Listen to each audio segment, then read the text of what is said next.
Hello guys, ఈరోజు నేను మీకు నిజంగా రియల్ లైఫ్లో జరిగిన హారర్ స్టోరీ ఒకటి చెప్తాను, వినండి. ఈ కథ 1980కి సంబంధించినది. కానేకట్ అనే ఒక విలేజ్లో ఒక ఫ్యామిలీ ఉంటుంది. దాంట్లో అమ్మ, నాన్న, కొడుకు పేరు ఫిలిప్స్. రోజు ఫిలిప్స్కి క్యాన్సర్ వస్తుంది.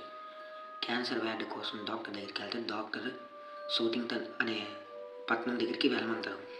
అనుకున్నట్లే వెళ్తారు.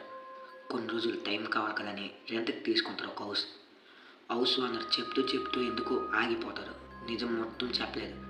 ఫ్యామిలీ అప్పుడు అంత పట్టించుకోలేదు.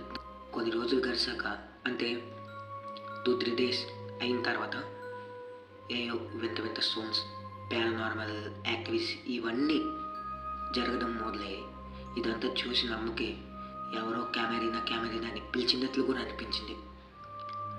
అయితే ఎందుకు భయంతో ఫ్యామిలీ మొత్తం ఒక పారానార్మల్ ఎక్స్పర్ట్ని పిలిపించారు.